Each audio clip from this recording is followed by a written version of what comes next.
حکیم میں قرآن مجید میں تو عذاب قبر کا کہیں ذکر نہیں آیا ہے۔ قرآن مجید میں ذکر یہ ہے کہ آل فرعون کو صبح شام آگ پر پیش کیا جاتا ہے، النار یعرضون علیہا، عشیا، کوئی اس طرح کے الفاظ ہیں، تو پیش کیا جاتا ہے۔ وَيَوْمَ الْقِيَامَةِ أَدْخِلُوا آلَ فِرْعَوْنَ النَّارَ، قیامت کے دن وہ داخل کیے جائیں گے۔ یوم یقوم الحساب۔ ہاں، اس کے بعد جو ہے اصل داخلہ ہوگا، لیکن یہ ہے کہ یہ در حقیقت ایک انٹرمیڈیری فیز ہے، اور اس میں بھی ایک طرح کی کچھ سیمی کانشسنس، یہ ہم نہیں کہتے قبر کے اندر ہی ہو رہا ہے، بلکہ یہ عالم برزخ ہے۔ یہاں روح تو قبضے میں، عالم دنیا سے نکل کر عالم برزخ میں چلے گئے، روح تو قبضے میں۔ اب ہم نہیں جانتے کہ اس کی کیا شکل رہتی ہے۔ اصل میں عالم برزخ، عالم قیامہ، اس کے بارے میں جو کچھ معین کر کے بتا دیا گیا ہے، آنکھیں بند کر کے اس کو ماننا ہے۔ اس کی ڈیٹیلز میں جانے کے اندر خام خواہ کے جو چیزیں ہیں، غلط باتیں بحث تو میں اس کا مطلب یہ ساری جو کتابیں ہیں، موت کا منظر، مرنے کے بعد کیا ہوگا، آدمی پڑھ کے ہی لرز جاتا ہے، یہ صحیح نہیں ہے۔ نہیں، میں کب کہہ رہا ہوں کہ صحیح نہیں ہے، یہ چونکہ احادیث نبویہ کے اندر موجود ہے۔ پہلے آپ نے صرف اصولی بات کی تھی، میں نے کہا تھا کہ اس کے اندر ہے، تو قرآن مجید میں یہ بھی ہے کہ یضاعف لہ العذاب یوم القیامہ، قیامت کے دن عذاب دگنا کیا جائے گا۔ یضاعف لہ العذاب یوم القیامہ سورہ الفرقان کے اندر ہے۔ اس کا مطلب ہے کہ قیامت سے پہلے بھی عذاب کی کیفیت ہے۔ اس کو میں اس طرح بیان کیا کرتا ہوں کہ آپ اگر دیکھیں کسی شخص نے امتحان دیا ہے اور اب اسے معلوم ہے کہ میں جو کچھ کر کے آیا ہوں، تو رزلٹ ڈکلیئر نہیں ہو رہا، پہلے جان سوکھ رہی ہوتی ہے اس کی کہ جو بھی نتیجہ نکلنا مجھے تو معلوم ہے۔ اسی لیے کہا گیا قرآن مجید میں وجوہ یومئذ ناظرۃ الی ربہا ناظرہ ووجوہ یومئذ باسرۃ تظن ان یفعل بہا فاقرہ، بہت سے چہرے اس دن جو ہے تر و تازہ ہوں گے، اپنے رب کی رحمت کے امیدوار ہوں گے، بہت سے چہرے سوکھے ہوئے ہوں گے، انہیں اندیشہ ہوگا کہ اب ان کے ساتھ کمر توڑ دینے والا سلوک۔ لیکن یہ بھی ہوگا کہ کوئی کسی کو پہچانے گا نہیں، کوئی رشتہ کسی کو نہیں پہچانے گا، نہیں، کس نے کہا ہے؟ پہچانیں گے لیکن کوئی کسی کی مدد کو نہیں آئے گا، اون نہیں کرے گا۔ کوئی مدد کے لیے نہیں، بلکہ یہ کہ سب کو اپنی پڑی ہوگی، نفسی نفسی۔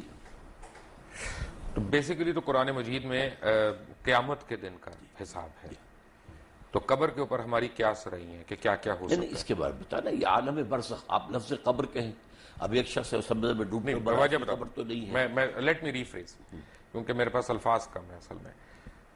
عالم برزخ میں تو آپ کی روح قید ہے، جی، آپ کی روح جو ہے وہ عالم برزخ میں قید ہے، لیکن آپ کا جسم جو ہے وہ تو قبر کے اندر ہے۔ ہم نہیں کہہ سکتے عالم برزخ میں انسان ہے، اور وہ کس کیفیت میں وہ ہم نہیں جانتے۔ ویسے یہ کہ یہ معاملہ جو ہے، مرے تو یہ ہے کہ کفار جو ہیں وہ بھی زندہ ہیں، ان پر بھی جو ہے جیسے کہ حضور نے کھڑے ہو کر جس گڑھے کے اندر دفن کیا تھا کفار کے جو مرے ہوئے لوگ تھے، ان سے خطاب کیا، تو اس حوالے سے یہ ہے کہ وہ بھی ہیں، لیکن ان کے لیے کچھ اور ہے عالم، اہل ایمان کے لیے کچھ اور ہے۔ اچھا، یہ کمنگ بیک، میں اس کے پارٹ 2 میں آ رہا ہوں کہ ہم بنی اسماعیل کا بھی ذکر نہیں ہے کہیں پہ قرآن میں، بنی اسرائیل کا ہے، بارہا ہے۔ آل یعقوب کی جب ہم بات کرتے ہیں تو اس میں بنی اسماعیل کو الگ تو نہیں کیا ہوا۔ آل یعقوب میں تو ہے ہی نہیں نا، بنی اسماعیل نہیں ہے، آل یعقوب میں تو نہیں ہے نا، حضرت ابراہیم علیہ بیٹے السلام، اسماعیل ان سے اسحاق، ہے، اور اسحاق دوسرے بیٹے ہیں، جی، اور اسماعیل ان سے جو ہے وہ جو ہے یعقوب ہیں، اور یعقوب کے 12 بیٹے ہیں، وہ بنی اسرائیل بنے تو ہیں۔ بنی اسماعیل کا تو ذکر نہیں بنی ہے۔ اسماعیل نہیں ہے، لیکن یہ کہ اسماعیل کا ذکر تو بار بار قرآن میں آیا ہے، بار بار آیا ہے۔ نہیں، اسماعیل کا نہیں، میں بنی اسماعیل کی بات کر رہا ہوں، جیسا بنی اصل اسرائیل کا بنی ذکر ہے۔ اسماعیل کو پھر قرآن مجید نے ایک نام اور دیا ہے، امیین۔ امیین، امیین، ٹھیک ہے۔ تو جب ہم یہ درود شریف پڑھتے ہیں کہ کما بارکتا علی ابراہیم وعلی آل ابراہیم انک حمید مجید، bless us like you've blessed Abraham and the children of Abraham، یہ children of Abraham کون ہے؟ یہ انبیاء ہے نا آخر۔ اگر حضرت اسماعیل بھی تھے، حضرت اسحاق بھی تھے، حضرت اسحاق یعقوب بھی تھے، یعقوب کے 12 بیٹے بھی تھے، پھر حضرت یوسف بھی تھے، پھر ایک اور جو ہے تیسری بیوی بھی تھی حضرت ابراہیم کی، وہ قطورہ، تو بنی قطورہ کے اندر بھی مدین جو ہیں، حضرت شعیب جہاں بھیجے گئے وہ ان کی اولاد میں سے، یہ سارا خاندان ہے ابراہیم کا، آل ابراہیم۔ تو بیسیکلی یہ بنی اسرائیل کی بات ہو رہی ہے۔ بنی اسرائیل بھی، بنی اسماعیل بھی، بنی قطورہ بھی۔ سو ہم جو دعا مانگ رہے ہیں وہ یہ ہے کہ ہمیں بنی اسرائیل والوں کے، ان کے اکابرین کی طرح ہمیں بھی بخش۔ بنی اسرائیل، پھر آپ بار بار اپنے الفاظ میرے منہ میں نہ لائیے، میں یہ کہہ رہا ہوں کہ بنی اسماعیل بھی، بنی اسرائیل بھی، بنی قطورہ بھی، وہ سب حضرت ابراہیم کی آل ہیں، اور ان کو بلیس کیا اللہ نے۔ حضرت بنی قطورہ کے اندر آپ کو معلوم ہے حضرت شعیب جیسے بڑے اتنی سمپل ڈسکرپشنز ہیں جو آپ نے جیسے سمجھایا، بڑی سمپل. یہ فرقے کہاں پہ بننا شروع ہوئے کس کے فرقے؟ اسلام میں؟ اسلام میں فرقہ جو ہے میرے نزدیک ویسے تو یہ کہ بے شمار بنے ہوں گے. خوارج کا فرقہ تھا وہ ختم ہو گیا ہے تقریباً، اور مختلف لوگ آتے تھے وہ ختم ہوتے گئے ہیں. اب تو فرقہ اگر کہلا سکتے ہیں تو صرف دو ہیں، شیعہ اور سنی. باقی تمام مسالک ہیں، schools of law, schools of فقہ، ان میں کوئی وہ بڑی میجر جو ہے وہ ڈفرنس نہیں ہے، وہ سب کے سب اسلام کے اندر ہے. باقی یہ فرقے نہیں ہیں، یہ مسلک ہے. اچھا، اب یہ دونوں مجھے یہاں پہ بھی کنفیوژن ہے، کیونکہ جو میں نے پڑھا وہ یہ کہ امام ابو حنیفہ جو تھے وہ امام جعفر صادق کے اسٹوڈنٹ رہے ہیں، تو ان میں ڈفرنس کہاں پہ ہے؟ اصل میں امام جعفر صادق رحمۃ اللہ علیہ اور امام ابو حنیفہ یہ ہم عصر ہیں. حضرت امام جعفر جو ہیں وہ عمر میں بڑے تھے، حضرت ابو حنیفہ چھوٹے تھے. یہ معاملہ تو ہے، اور استفادہ بھی کیا ہے حضرت امام ابو حنیفہ نے امام جعفر صادق سے. لیکن بعض معاملات کے اندر مثلا بڑا خوبصورت واقعہ آتا ہے کہ امام ابو حنیفہ نے جا کر کہا کہ میں نے سنا ہے کہ آپ مجھ سے کوئی ناراض ہیں حضرت جعفر صادق سے رحمۃ اللہ علیہ. تو کہا ہاں میں نے سنا ہے کہ تم ہمارے نانا کی حدیث پر اپنی رائے کو ترجیح دیتے ہو. انہوں نے کہا حضرت سلکن بالکل نہیں، قطعاً غلط آپ کو بتایا گیا ہے. اگر میں اپنی رائے کو ترجیح دیتا تو مسح میں پاؤں کے تلوے کے مسح کا حکم دیتا، اوپر کا نہیں.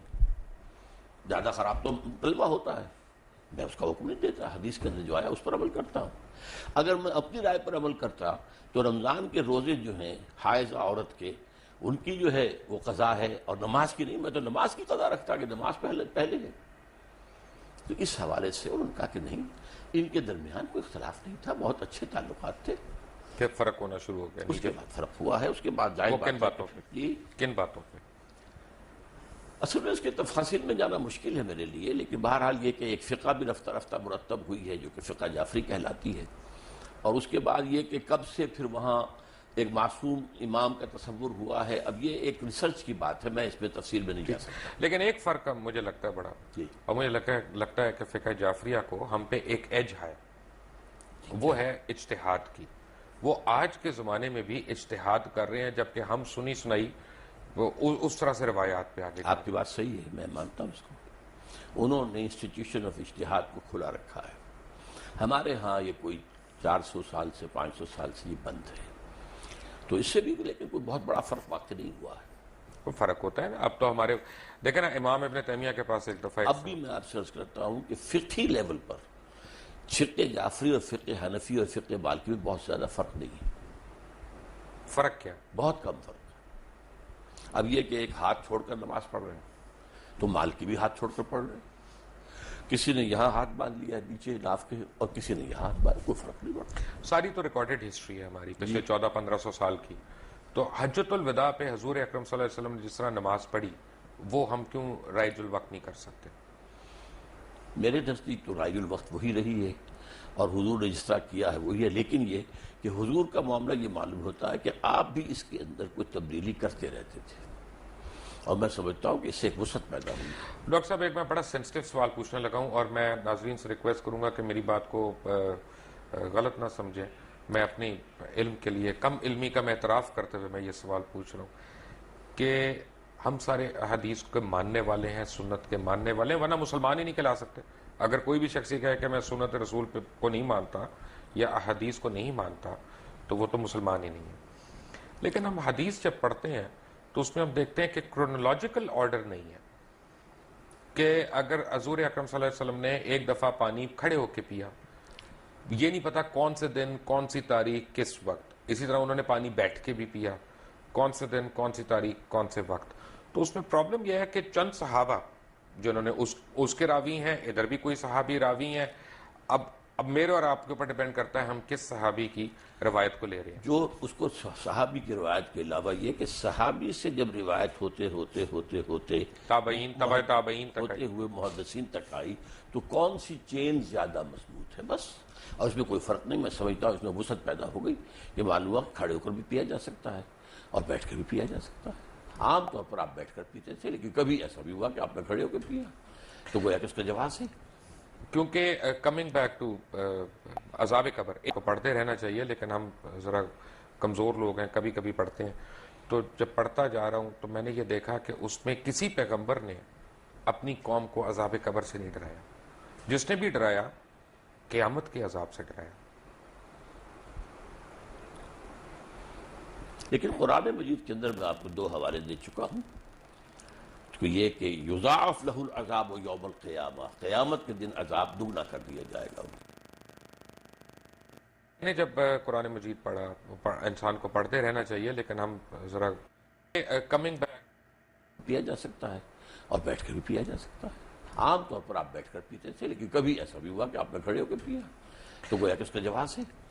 کیونکہ کمنگ بیک ٹو عذاب قبر، ایک منٹ کے لیے اگر آپ اجازت دیں تو عذاب قبر پہ میں واپس آؤں. میں نے جب قرآن مجید پڑھا، انسان کو پڑھتے رہنا چاہیے، لیکن ہم ذرا کمزور لوگ ہیں، کبھی کبھی پڑھتے ہیں.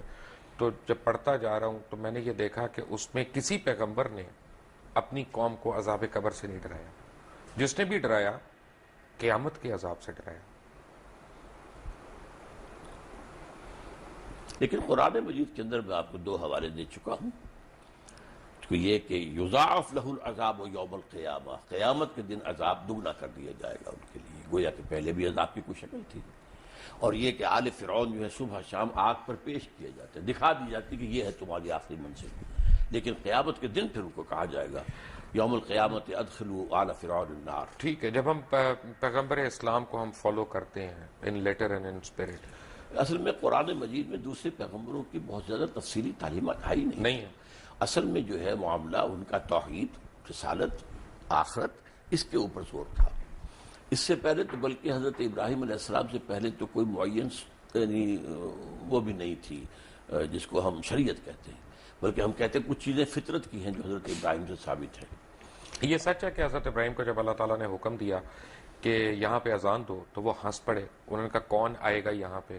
تو پھر اللہ تعالیٰ نے کہا نہیں، یہ میرا وعدہ ہے کہ قیامت تک لوگ تمہاری اذان کا جواب دیں گے. اور میرے علم میں یہ نہیں ہے کہ حضرت ابراہیم ہنس پڑے، میرے علم میں نہیں. پتہ نہیں آپ نے کہاں پڑھا ہے. میں نے اسی طرح کی جو کتابیں ہوتی ہیں موت کا منظر وغیرہ، جی اپنا ہمارے تو ملک میں یہ بہت زیادہ دستیاب ہے نا، اور آپ جیسے علماء ان کو کھل کے